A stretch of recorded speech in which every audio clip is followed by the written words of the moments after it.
오늘은 나눔 가이드를 먼저 나누겠습니다. 신앙은 하나님을 의뢰하는 것. 의뢰한다는 말은 신뢰해서 사는 거예요. 종교 대상으로 숭배하는 게 아니고 하나님 안 높여드려도 하나님 높으셔요. 그를 기뻐하고 영화롭게 하는 삶을 사는 것이에요. 하나님을 뭘로 영화롭게 할 수 있을까요? 예? 세상 은금을 다 갖다 드리면 하나님이 영화로워질까요? 아니에요. 하나님 앞에 우리 아주 겨자씨만한 작은 사랑의 진실이 있을 때 하나님은 무한한 영광을 받으세요. 꼭 부모의 마음과 똑같아요. 그의 창조와 섭리를 누리며 그의 선하심과 사랑을 즐기는 것. 이게 하나님의 소원이죠. 하나님 정말 사랑으로 선하심으로 이 모든 세계를 창조하시고 인도하시는데 우리가 그걸 누려주기를 원하는 것이에요. 근데 이건 쉽지 않아요. 이것은 존재의 용기입니다. 이 가변적이고 거짓된 현상을 사는 세상은 그렇죠? 근데 거기서 현상 자체가 아니라 분명히 현상을 사는데 현상의 원천인 본질을 사는 것, 피우는 것이에요. 예. 보이는 것이 전부인 것 같지만은 사람들이 어떻게 보든지 간에 내 진실을 가꾸는 것. 이것이 존재의 용기, 생명을 사는 것이에요. 그래서 고난 속에서 편안보다 가치 창조를, 욕망 충족보다 희생으로 사랑을, 죽음에서조차도 죽음의 순간에 막 살려고 몸부림치다가 죽을까 봐 두려워하다가 꼴까닥 숨 넘어가는 게 아니고 죽음의 시간에는 비로소 내가 평생에 바라보며 살았던 그 하나님을 내 존재 전체로 품는 이 스룹바벨의 생명을 사는 것이에요. 현상계의 절대 권력인 제국도, 현상계의 최상 위협인 전쟁도, 이게 오늘 본문이죠. 두려워하지 않고 하나님을 살고 그 섭리를 품어서 내 존재 본질은 영생이에요. 영생은 하나인 것이 영원해요. 하나님이 영원하시고 하나님과 하나 된 것이에요. 예, 그 영생을 피우는 것이다. 이것을 가지고 오늘 본문을 나누겠습니다. 본문을 나누기 위해서 이청준 씨의 축제라는 작품을 먼저 나누겠습니다. 이 축제는 눈길이라는 작품의 이야기와 두 이야기가 이렇게 연결되어 있어요.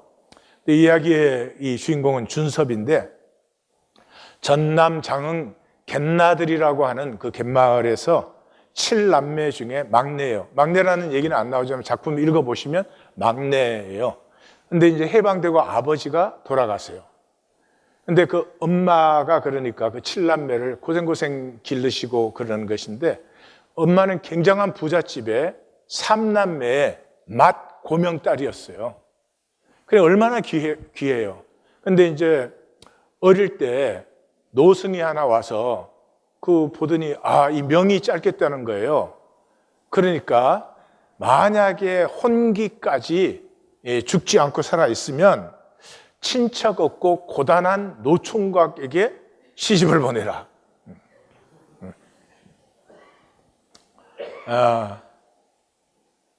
그 악이요, 악. 사주팔자를 믿는 건 악이요. 왜요? 하나님 뭐라 그러셨어요? 하나님 우리에게 다스림의 권세를 주셨어요. 다스림의 권세를. 내 운명의 주체는 나예요. 절대로 속지 마십시오.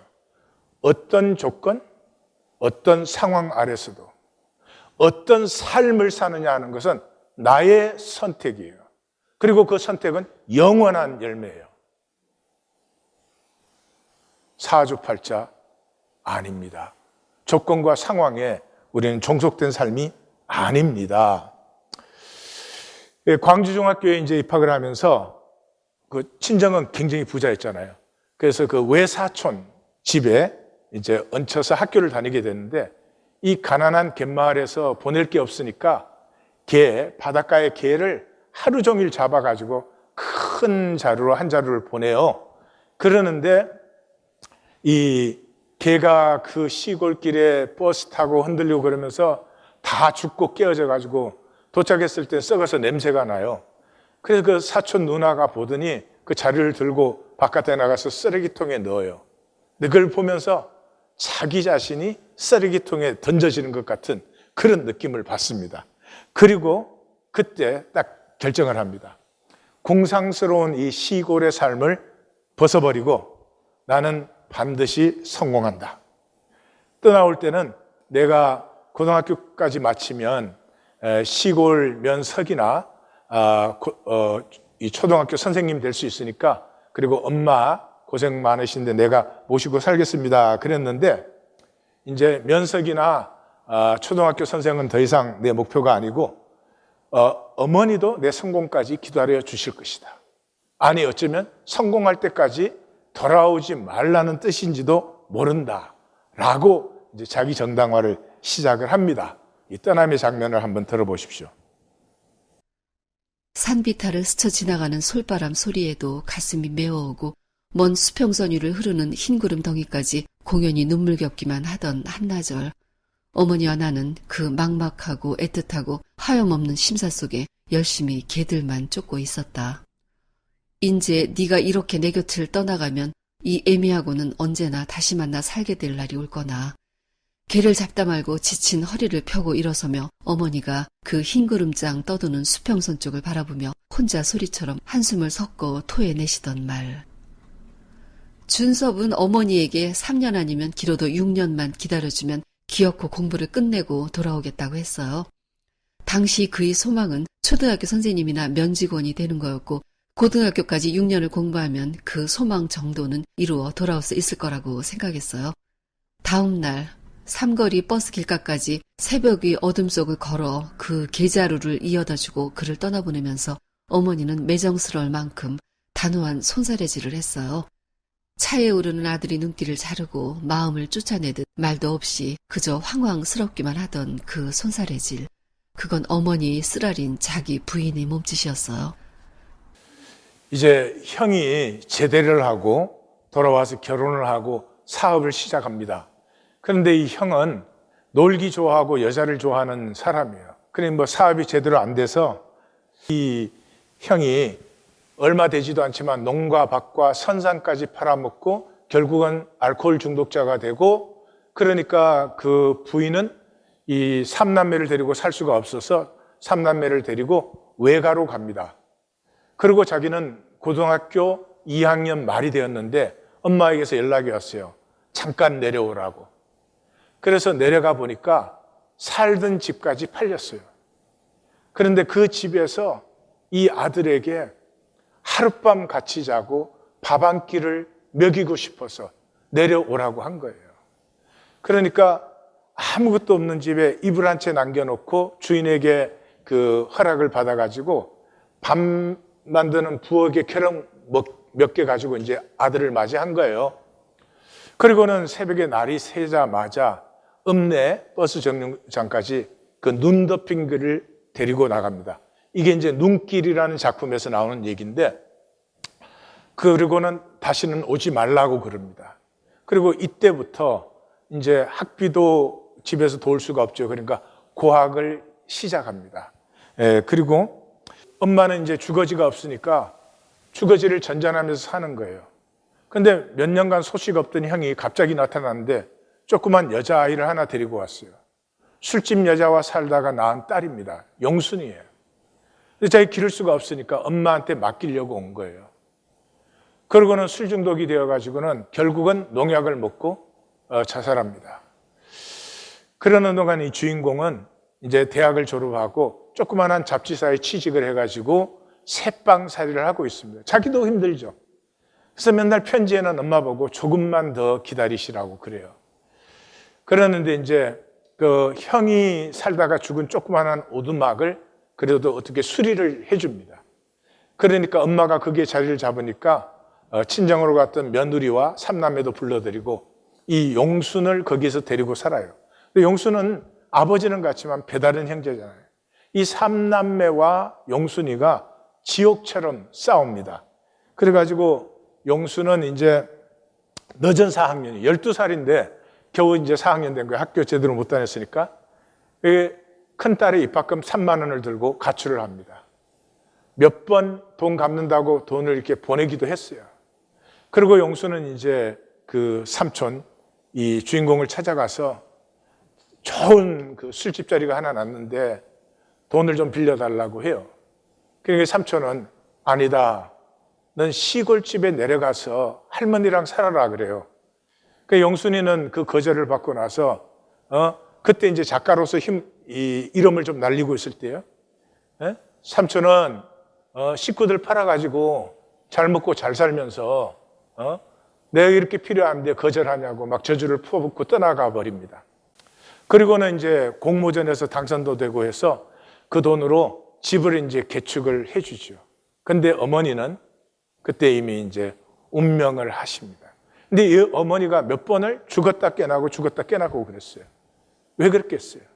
이 막내 아들을 볼 때까지 못 죽는 거예요. 그래서 죽었다는 부고를 받고 내려가는데 내려가는 길에 또 깨셨다고 소식을 들어요. 그래서 도착을 해보니까 어머니가 거의 의식은 없는데 깨어나신 건 분명해요. 그래서 그날 밤은 어머니 옆에 있습니다. 네, 어머니가 의식이 깨셔서 비녀를 찾아요. 그리고는 운명을 하십니다. 비녀 얘기는 조금 이따 해드릴게요. 이 어머니가 죽으니까 장례식에 용순이가 나타나요. 술집 여자니까 짙은 화장을 하고 화려한 옷을 입고 선글라스를 끼고 그리고 장례에 나타나요.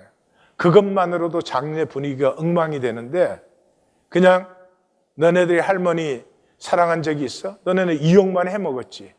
너희들이 뭐가 할머니 앞에 슬프다고 하느냐 이렇게 하니까 장례식이 완전히 이제 요동을 칩니다. 이 작품에서는 우리의 전통 장례를 자세히 얘기하고 있어요. 장례가 되면 첫째 날은 초혼을 합니다. 이 떠나는 영혼을 부르는 거예요. 그리고 대문 앞에다가 사자밥, 저승사자가 와서 이거 드시고 잘 모시고 가달라고 사자밥을 준비해 놓습니다. 그리고 몸이 굳기 전에 수시, 몸을 똑바로 해주고 옷도 똑바로 해주고 그리고 안치를 해요. 대개 안방에 하죠. 제일 큰 방에 이렇게 안치를 하고 그 다음에 이제 부고를 합니다. 부고는 이제 사망 시간, 발인 날짜, 장소, 뭐 장지, 상주가 누구다 이런 걸 사람들에게 고하는 거예요. 그리고 이제 둘째 날이 되면 염습을 합니다. 염습은 이제 씻고 소독하고 수의를 입히고 소렴은 이 시신을 5마디로 묶는 거예요. 그리고 대개 이제 화장하면 요즘은 그렇게 끝나요. 근데 장지에 매장하는 사람들은 되게 대렴까지 해요. 대렴은 큰 삼배로 시신을 싸가지고 7마디를 묶어요. 이것은 이제 그 시신이 썩어가면서 그 뼈가 이제 이완되어도 그래도 자세가 흐트러지지 않도록 보호하는 거예요. 그런 다음에 입관은 대개 이불에 싸서 관에 넣어요. 왜냐 그러면 뼈가 다치지 않고 그 몸이 바른 그 모양을 유지할 수 있도록. 그리고 이빨, 머리털, 손톱, 발톱 깎은 거 다 관에다 이렇게 넣어드립니다. 예, 보세요.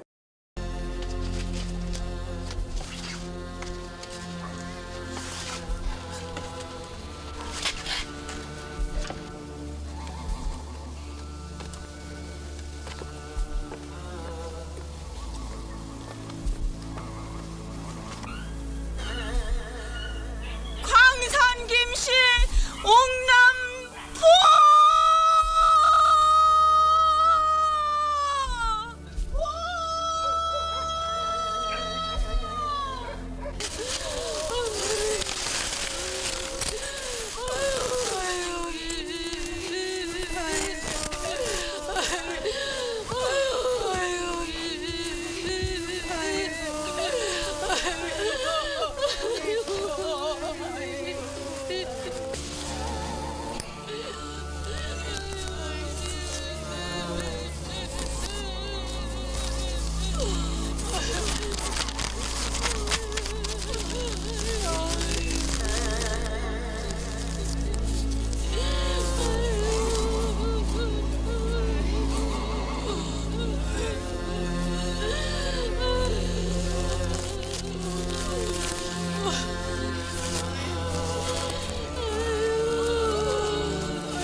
백석이요. 백석이요. 천석이요. 천석이요. 만석이요. 만석이요.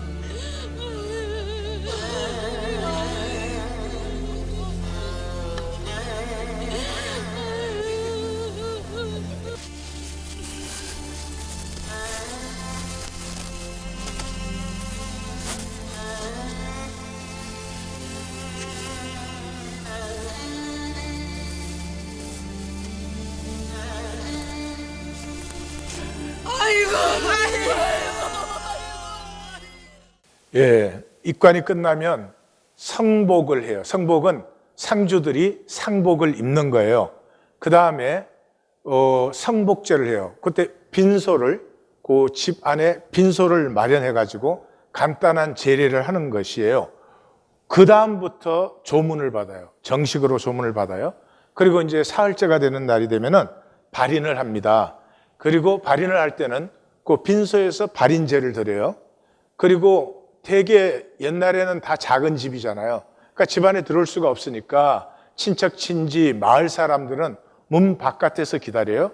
그래서 문 바깥에 나가면 노제를 드려요. 노제를 드리고 나면은 이제 상여가 나아가는 거죠.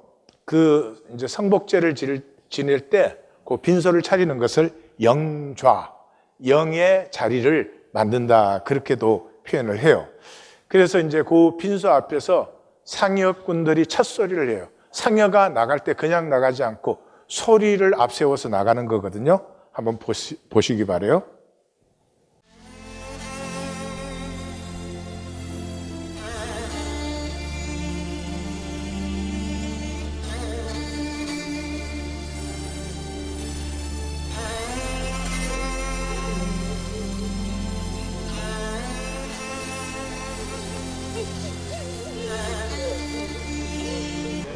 초경이 이경하래요.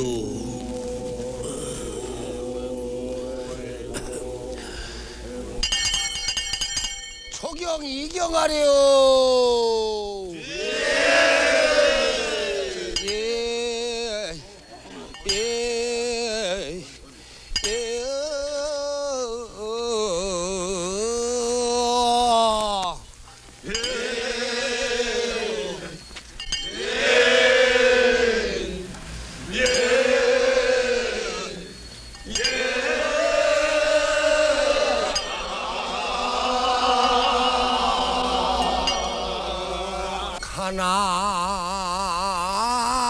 가난 보살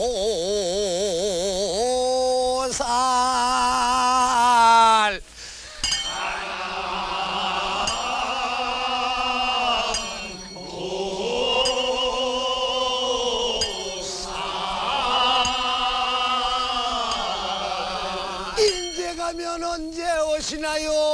오실 날이나 가르쳐주오. 가난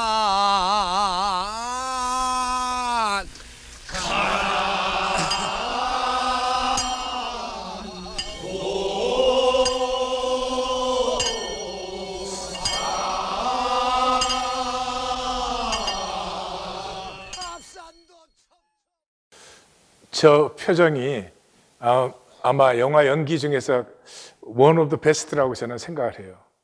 이 장례에서 이 아들은 지금 굉장히 성공을 했어요. 작가로서 유명해지고 돈도 많이 벌었어요.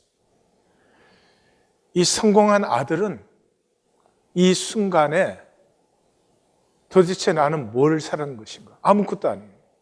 근데 그렇게 가난하게 초라하게 사셨던 어머님은 아주 그 생애 전체가 또렷해지는 그 순간의 연기인데 저를 연기로 할 수 있을까 했는데 제가 보기에 참 저 표정 정말 그 포인트를 잘 잡았어요.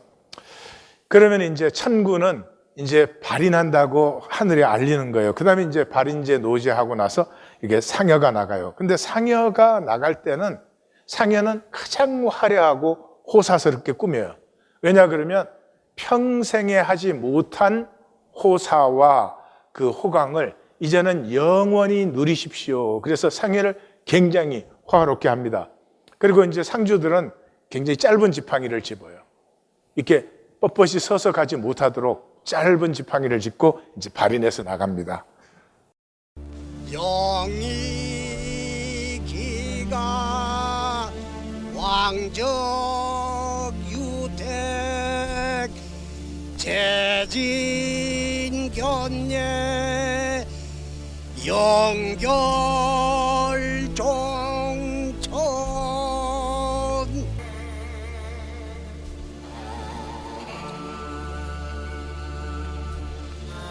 마지막으로 자시는 음식이니 많이 드셔이.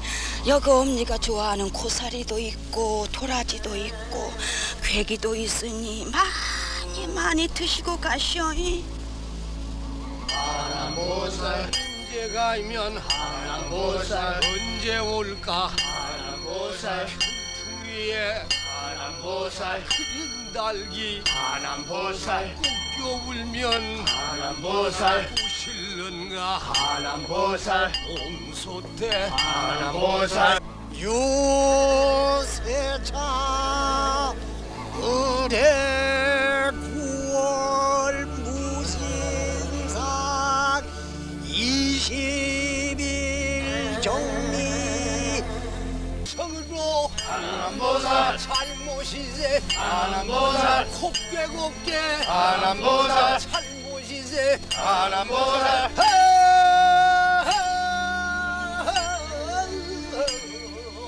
얼라리는 자너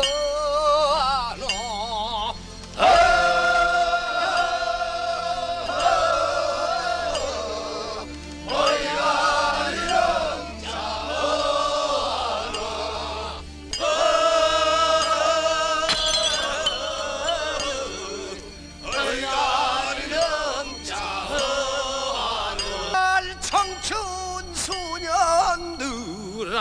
백발 보고서 웃들 마라.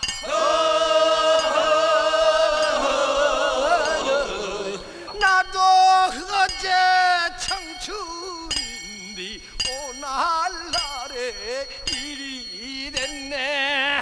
바람 뛰고 구름 뛰고 눈비 되어서 나는 간다.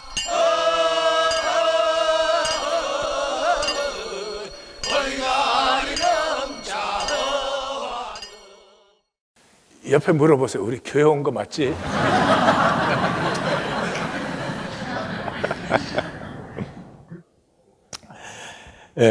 낭자비녀, 아까 비녀 얘기 해드리겠다 했죠? 낭자비녀라는 것은 시집 올 때, 처녀 때 그걸 가지고 오는 건데, 이 혼사도 비싸게 하지 말라고 그 노승이 그랬기 때문에 아무것도 못 가지고 오는데 엄마가 그 은에 보석 박은 비녀를 주어서 그것을 가지고 옵니다. 그래서 평생에 가난하게 사시면서도 머리를 탄장하게 해서 그 낭자비녀를 꼿꼿한 자세로 그렇게 사셨어요. 그런데 이제 이 고등학교 2학년 된 아들을 그 떠나보내고 그 눈길이라는 작품에 보면 돌아오는 그 눈길에 마을이 보이는 언덕 위에 앉아요. 언덕 위에 앉는데 그 밝은 마을에 자기가 들어가는 게 너무나 부끄러운 거예요. 이 어머니는 부끄러울 것이 없는 삶을 살았어요. 그렇지만 아들을 보살피지 못하는 그 가난함과 초라함이 자기의 잘못이 전혀 아니죠. 그럼에도 불구하고 그 엄마로서의 부끄러움 때문에 마을에 내려가지를 못하고 그 언덕에서 눈물을 흘립니다. 우리는 잃어버린 것이. 현대인은 부끄러움을 몰라요. 부끄러움은 돈 있으면 해결이 되는 거예요. 그래서 부끄러워야 될 때 부끄러울 줄을 모르고 부끄러운 시간에 돈에 대한 야망을 더 부풀려요. 인간성을 상실해버렸어요. 그래서 이 아들을 거기서 떠나보내고 난 다음에는 더 이상 비녀를 닦지 않아요. 그 빛바랜 비녀에 머리가 헝클어지기 시작해요. 그러다가 이제 이 큰아들의 며느리는 평생 혼자서 농사 짓고 삼남매 기르고 시어머니 수발해야 되잖아요. 근데 그 시어머니 긴 머리가 너무나 힘들기 때문에 머리를 잘라요. 이때로부터 치매가 아주 심각해집니다. 그래서 이 작품은 그 공부도 못하고 가난한 어머니는 그 사람의 신실함, 사람의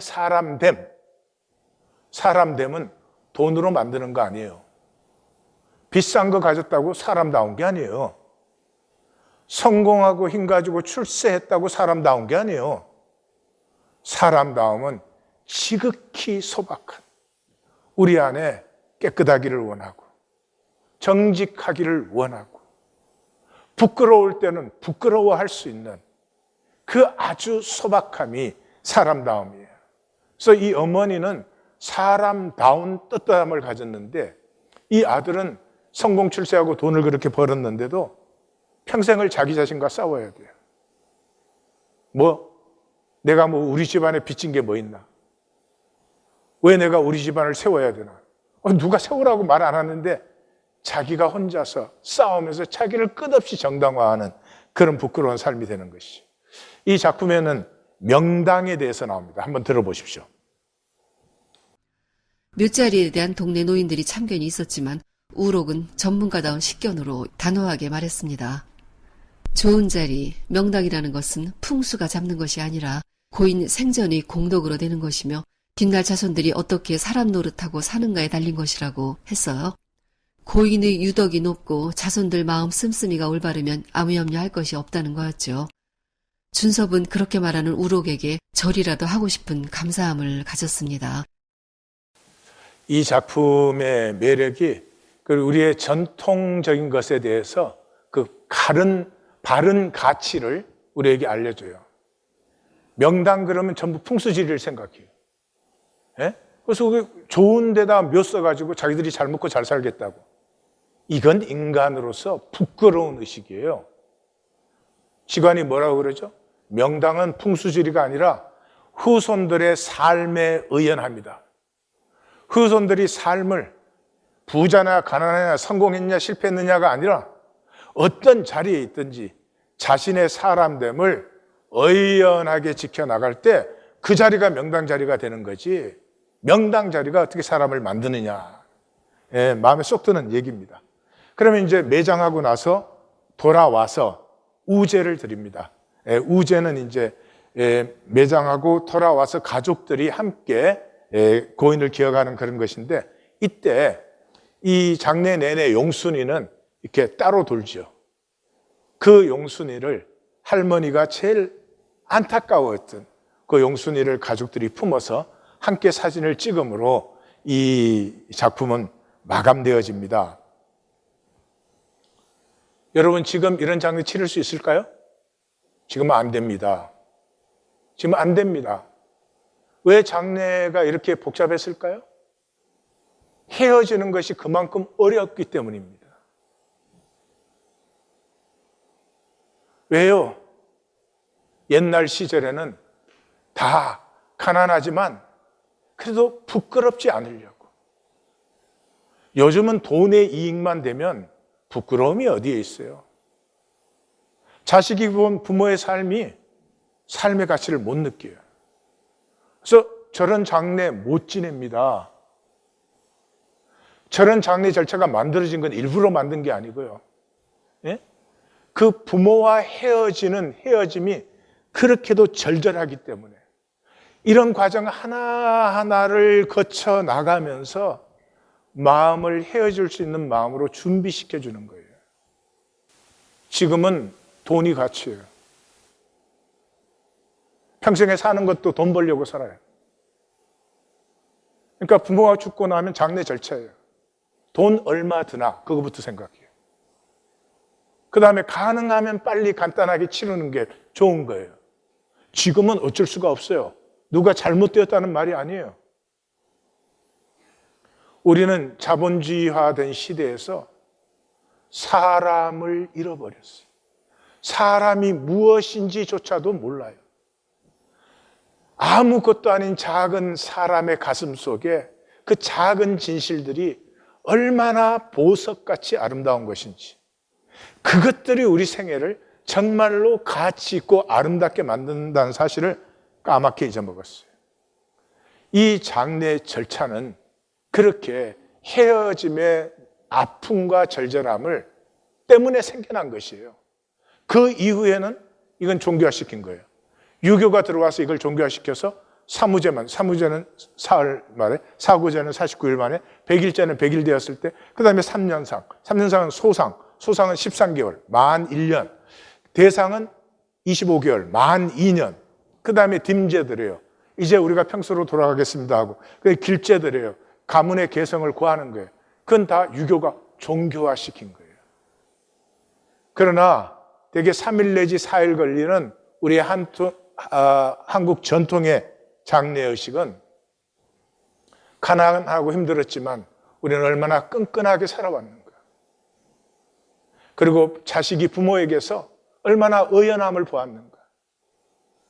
예, 가난하지만 이익 먼저 챙기지 않는, 사람이면 지켜야 될 의의가 있는 그런 삶을 보아왔기 때문이에요. 그래서 이 제목이 축제예요. 저는 참 성경적인 타이틀이라고 생각을 합니다. 이 어머니는 정말 운명의 폭력 속에 던져졌잖아요. 아니, 그 태어난 조그만한 딸을 무슨 노성이 와가지고 무슨 명이 짧구나. 그래가지고 한 일생이 그렇게 휴정지게 되었어요. 그러나 이 어머니는 조건이나 상황에 굴복하지 않고 자기가 어떤 조건과 상황에 던져졌든지 자기가 사람이라는 사실을, 내 가슴에는 그래도 거짓되기보다는 진실되고 싶은, 부끄럽기보다는 떳떳하고 싶은 하나님 형상에 가슴이 그게 남아 있었던 것이죠. 그래서 이 어머니는 6.25 때는 아무도 모르는 시신, 그때는 잘못 건드리면 뭐 이쪽이든 저쪽이든 난리가 납니다. 근데 그 시신 자기가 치워주고, 거지가 오면 그냥 동냥하지 않고 꼭 식구들과 한 상에 앉혀서 대접을 했습니다. 그래서 이 준섭은 그 거지 냄새 때문에 밥 먹다가 토한 적도 있고 그래요. 그래서 이 장례는 그 삶과 어머니에 대한 경외심과 사랑을 담아서 아픈 이별을 하는 것이에요. 거기에서 어머니를 만나고 나를 만나는 것이죠. 우리 시대에는 그런 장례 못합니다. 사람의 가치를 다 상실해가지고 조건이 절대화됐어요. 이 사람이 얼마나 성공했냐, 출세했냐, 뭐 가졌냐, 이게 사람인 줄 알아요. 돈이 전부지. 그러니까 삶이 돈 버는 게 됐어요. 삶은 자기 가치를 피우는 것이에요. 이건 영웅이 되라는 말이 아니에요. 위인이 되라는 말이 아니에요. 선한 싸움을 싸워야 되고 달려갈 길을 달려가고 지킬 믿음을 지키는 것이, 이거는 종교는 이걸 영웅적인 것으로 봐요. 아니요. 사람이 이 세상에 살려면 아무것도 아닌 작은 것이지만 내 진실을 지켜야 되고요. 내 이익보다는 나의 사람됨이 앞서 나가기 시작할 때 사람이 사람다워지는 것이에요. 오늘 말씀을 듣고 분명히 오해할 사람들이 있어요. 예? 하나님 교회에서는 전통 장례로 하라 그러더라. 그래서 말씀드립니다. 신앙은 제사 지내냐 안 지내냐 하는 그 신앙하고 무슨 상관이 있어요? 어느 종교식으로 장례하느냐, 그게 무슨 상관이 있냐고요. 신앙과. 신앙은 본질을 사는 것이에요. 이 생명의 존엄성, 생명의 사랑이 있지 않아요. 그걸 배반하지 않으려는 몸부림이에요. 무슨 본질계의 오묘한 걸 깨달아가지고 횡설성에서 지가 한번 휘둘러 보려고 그런 게 아닙니다. 그럼에도 불구하고 제가 추천을 드릴게요. 예. 종교인이시면 기독교식 장례하세요. 왜냐? 본질도 없는 게 형식도 버리면 그럼 어떻게 하나? 그 다음에 신앙인이시면 마음대로 하세요. 신앙인은 자유하니까. 근데 마음대로 하시면 반드시 기독교식 장례를 할 거예요. 왜냐? 모든 것이 가하나 모든 것이 유익한 것이 아니고, 모든 것이 가하나 모든 것이 덕을 세우는 것이 아니기 때문이에요. 성경은, 하나님은 절대로 우리의 문화를 정지하지 않으십니다. 다 하나님이 허락하신 거잖아요. 근데 기독교는 들어가는 데는 그 전통 문화를 다 파괴해버려요. 중남미가 힘을 못 쓰는 이유가 뭐예요? 전통 문화를 완전히 파괴시켜버려서 이게 카톨릭도 아니고 이게 전통도 아니고 아이덴티티의 근본, 뿌리가 말라 있어요. 신앙은 어떤 식으로 행동하느냐가 아니고 하나님의 형상으로 창조된 우리의 본질을 회복하는 것이에요. 오늘 말씀을 위해서 흐름을 좀 보겠어요. 지금 하나님께서 피어나는 복과 기쁨의 본질계, 스룹바벨의 반전을 통해서 그것을 보여주고 계세요. 지난주에는 그것을 노래하라. 너희들이 함께 노래하는 것은 함께 바라보는 것이죠. 영원한 하나됨을. 그것은 오늘 본문은 새 세계예요. 차원이 다른 새 세계예요. 제국이 아니에요. 제국이 인간 세계는 최고 영광스러운 거지만 아니에요. 그리고 다음 주 본문에는 예수님이 좋아하시는 그것은 잔치의 나라다. 서로가 함께함을 즐거워하고 기뻐하는 것이고, 그것은 말씀에서 솟아나는 나라다. 이게 이제 앞으로 우리가 갈 여정이에요. 우리 지난주 본문부터 오늘까지가 사실은 한 단락이죠. 1절에서 17절 상이. 그래서 노래하라 반전된 본질을, 더 이상 세상 살지 마, 그런 거죠. 그래서 지난주에 봤죠. 여호와의 신탁이 나오고 화답이 나오고 여호와의 신탁이 나온 후에 여호와 하나님께서 맹세하십니다. 다시는 너희는 제국을 두려워할 것 없다. 뭐요? 너희는 다시는 돈을 두려워할 것 없다. 절대로 가난하다고 부끄러운 것이 아니고 너희는 가난하지도 않을 것이다. 그리고 이 이사야의 두 번째 큰 단락의 마지막이 54, 55장이에요. 우리가 그 대단락이 지금 들어서 있는 것이에요. 자, 오늘 본문을 보시면 다리우스의 정복으로 갖는 것, 그게 스룹바벨의 유업에 비하면 우리가 세상에서 우리 노력으로 쟁취하는 것을 하나님께서 우리를 창조하시고 여호와 이레로 예비하신 유업에 비하면 그건 잽도 안 되는 거다. 그게 오늘 본문이에요. 그래서 11절 12절에 보면은 곤고와 광풍이 끝난 좋았더라 좋았더라 심히 좋았더라가 다시 열려요. 너 곤고 광풍에 요동하고 안위 받지 못한 자여, 보라 내가 화려한 채색 몰탈, 그 몰탈이라는 단어가 그때는 없어가지고 돌 사이에, 그런데 그게 모르타르예요. 그 채색 몰탈에 기초는 청옥으로 삼고 홍보석과 석류석으로 내 성벽과 내 성문을 만들고 내 집을 다 보석으로 꾸미리라. 무슨 말이죠? 하여튼 그때 당시 사람들은 보석 보기 힘들어요. 말로만 듣지. 완전히 새로운 세계가 임한다는 거죠. 본질의 아름다움이 나타나는 것이에요. 그냥 옛것 회복 정도가 아니라 새로운 영광이 나타나. 저는 이 부분을 읽으면서 그런 생각을 했습니다. 야, 하나님이 세우시는 세계는 좋기는 진짜 좋은 모양이네. 네, 그렇습니다. 13절 14절은 펼쳐지는 전혀 새로운 세계. 내 모든 자녀는 여호와로 교훈되고 세워져 큰 평안을 누리고, 너는 공의로 세움받고 학대는 멀리 떠나고 두려운 공포도 내 가까이 못 온다. 그래요? 근데 여기 중요한 단어가 여호와의 교훈이에요. 교훈이란 말이 리부드라는 말이에요. 이것은 제자가 되다, 또 익혀서 훈련되다, 이런 뜻이에요. 그래서 이사야서에서 굉장히 중요하게, 이게 별로 안 쓰는 단어인데 이사야 예레미야가 씁니다. 이사야에서는 천천히 흐르는 실로아의 물을 너희가 버렸다. 그러므로 이 말씀을 봉함해 놓아라. 이게 진실임을 만날 날이 올 것이다. 그 봉함하라 그럴 때 리부드예요. 그 다음에 이제 54장에서 우리가 봤죠. 50장에서 학자의 혀를 주셨다. 내가 학자같이 알아듣게 하셨다. 이 학자라는 말이 리부드예요.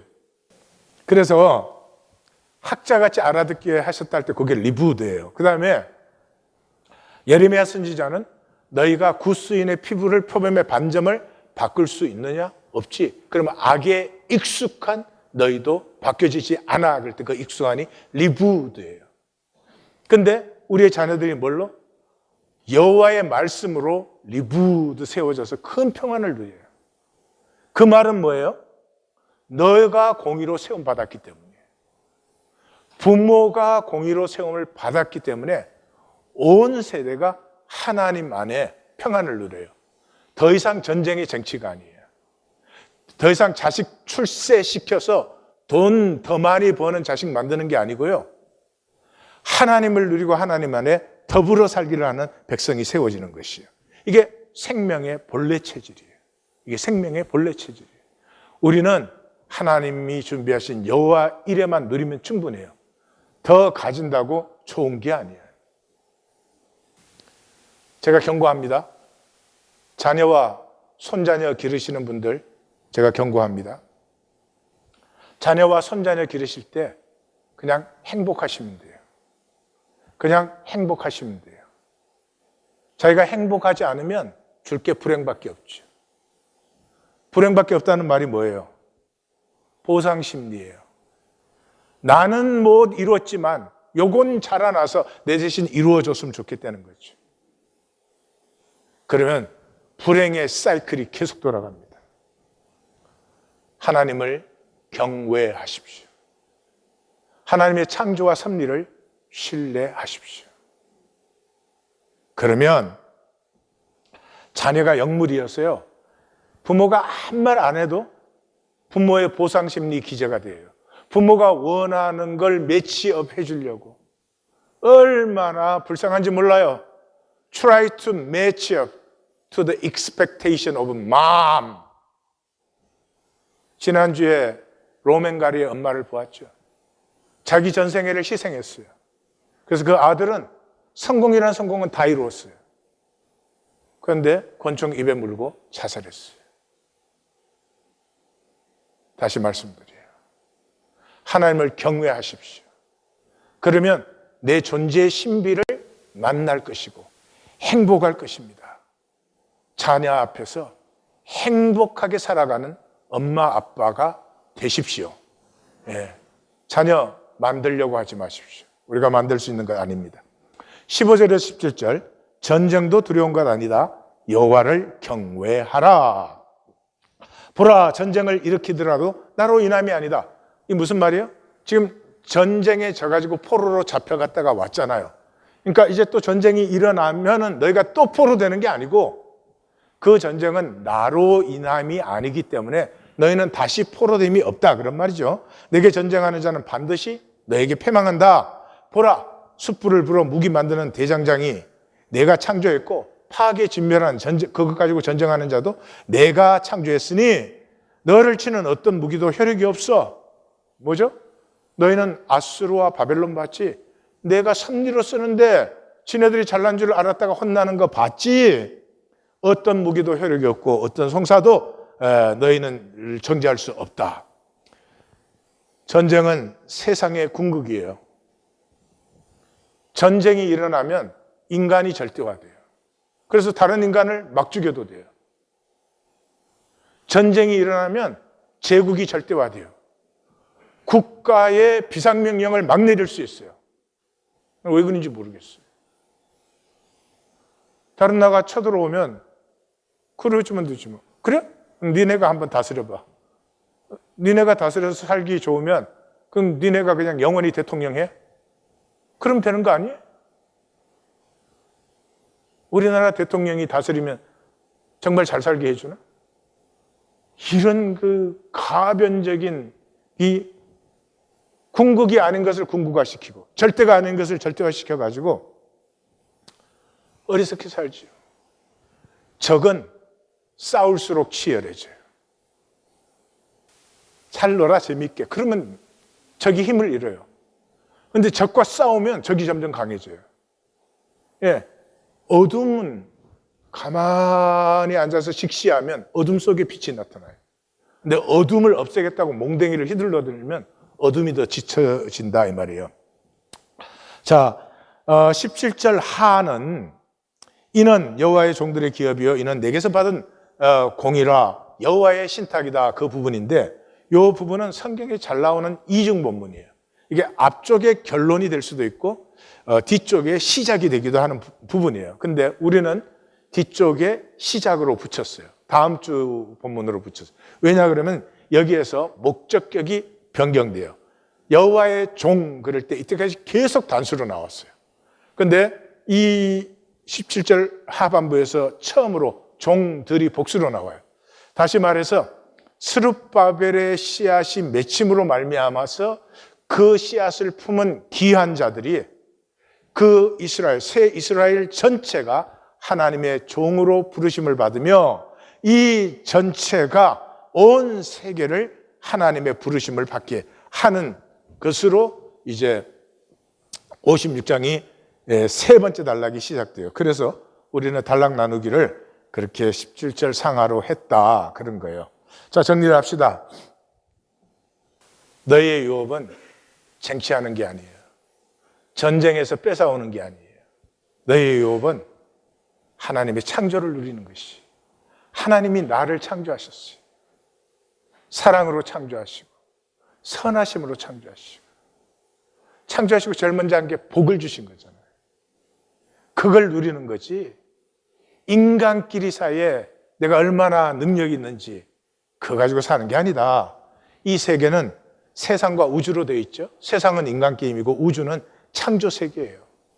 그래서 이 세상 인간 게임을 허락하신 것은 섭리죠, 섭리.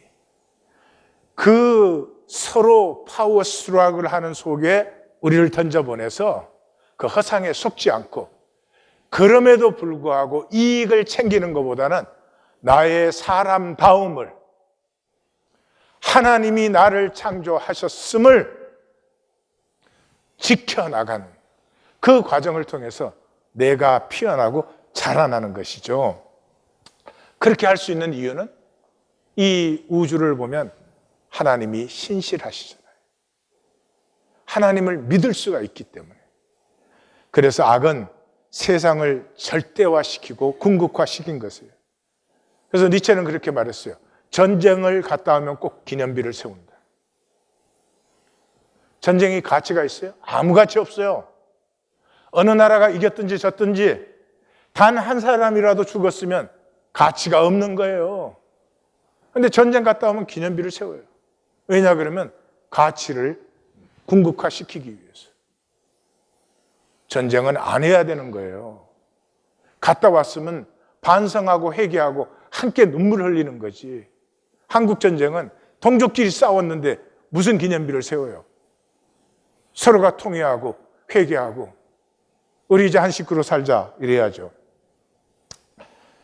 그래서 우리의 삶은 선택입니다. 사람 나라 살기와 하나님 나라 살기 중에서 우리는 선택하고 있는 거죠. 사람 나라 살기는 뭐예요? 에고의 힘갖기죠. 에고로 힘갖기. 강한 나라, 강한 사람이 전부예요. 근데 하나님 나라는 생명의 희생과 나눔이에요. 나누지 않은 생명이 가치가 될 수 있어요? 나는 나 혼자 잘 먹고 잘 살았다. 스스로 가치 느낄 수 있을까? 없지요. 그런데 이 세상은 그렇게 되어버렸어요. 돈이라는 것, 그 한 가지 때문에.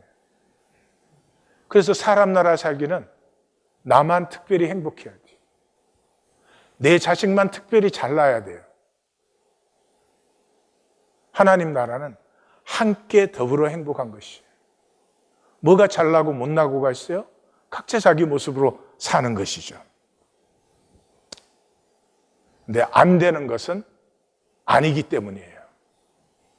생명의 희생과 사랑이 안 사라지는 것은 내가 하나님의 생명을 살지 않기 때문에, 내가 하나님의 자녀가 아니기 때문이에요. 그리고 종교는 이렇게 속여요. 세상을 살지만 하나님도 믿는다. 자유하고 싶으시면 영원의 관점에서 보세요. 큰 관점에서 보세요. 내가 태어나기 전에도 내가 있었고 내가 마감한 후에도 내가 있어요. 이 작은 생존의 뇌로 살지 마시고 영어로 사세요. 베드로가 신앙을 고백했을 때 땅과 하늘이 이제 통한다. 매면 매이고 풀면 풀린다 그랬잖아요. 그래서 하늘과 땅이 통하는, 하늘과 땅의 통함을 누리는 영으로, 뇌로만 살지 마시고, 오늘 말씀을 고은 시인의 문의 마을에 가서라는 시로 마감을 하겠습니다. 이 문의 마을은 충북 문의면에 있는 마을 이름이에요. 친구 모친상을 당해서 갔습니다. 그래서 시를 적었어요. 겨울 문의에 가서 보았다.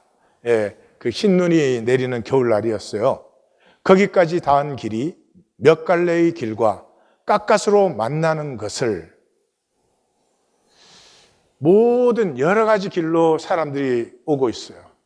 근데 모두가 만나는 길이 어디예요? 죽음의 자리예요.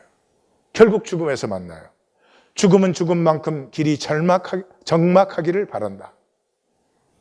길이 적막하다는 것은 아무도 오지 않기를 바란다.